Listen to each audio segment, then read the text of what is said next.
বিসমিল্লাহির রহমানির রহিম। আসসালামু আলাইকুম।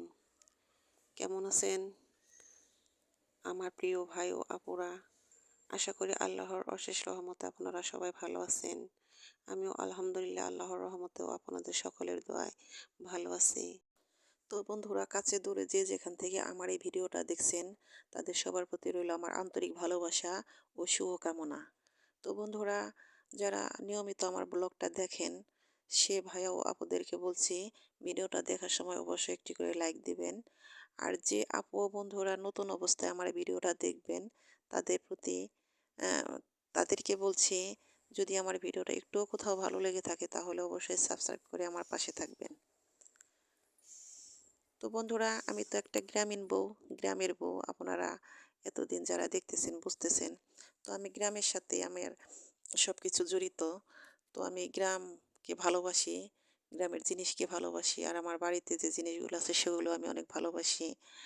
আর আমার সে জিনিসগুলো আমি অনেক যত্ন করে রাখতে পছন্দ করি।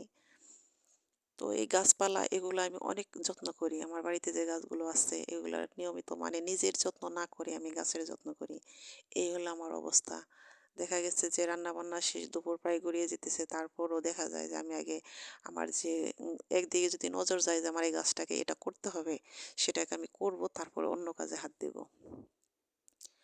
তো এটা হলো একটা বরবটি গাছ। এই গাছটা হয়েছে, তো গাছটা বেশি বাড়তেছে না। তো গাছের গোড়াটা খুঁড়ে এখানে আমি একটু গোবর মাটি দিয়ে দিতেছি।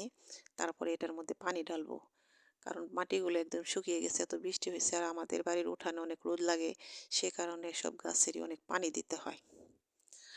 আর বন্ধুরা, আপনারা জানেন আমার জাংলার সিম গাছের যে পরিস্থিতি হয়েছিল, সে সিম গাছ মাসাল্লাহ এখন অনেকটা ভালো, কারণ আমি সেটার যত্ন নিয়েছি অন্যভাবে। গাছে ফুল দেখা যাইতেছে, আবার লাউ গাছও মাসাল্লাহ ফুল দেখা যাইতেছে। জানি না লাউ গাছে লাউ ধরবে কিনা, কারণ আমি লাউ গাছ বুনলে সে লাউ গাছে লাউ ধরে না, শুধু শাক খেতে হয়।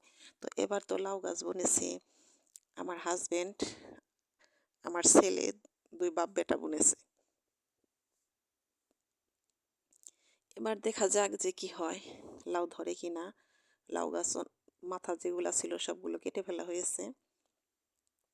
লাউ গাছও মাসাল্লাহ জাংলায় ছড়িয়ে পড়তেছে।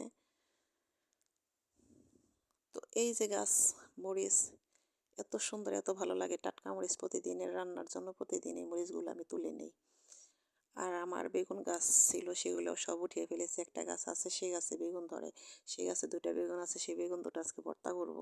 তো এগুলো নিয়ে আমি রান্নার জন্য রেডি হইতেছি, রান্না করব।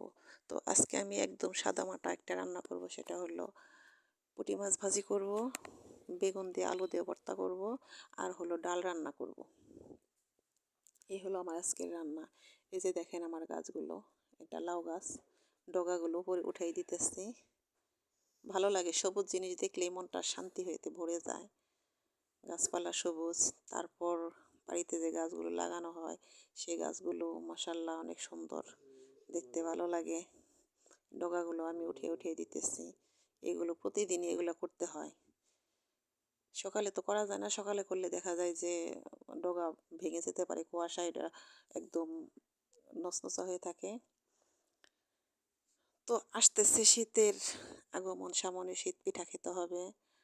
তো তার জন্য আমি দুয়ারে আমার চাচা শ্বশুরের পাশে আউলা ধান শুকা দিয়েছি, কারণ আর কিছুদিন পর শৈত্যপ্রবাহ হবে। শীত আসলে তো অতটা রোদের পাওয়ার থাকে না, সেই জন্য ধান কটা আমি আগে শুকাতে দিয়েছি, আমার চাচি শাশুড়িও দিয়েছে।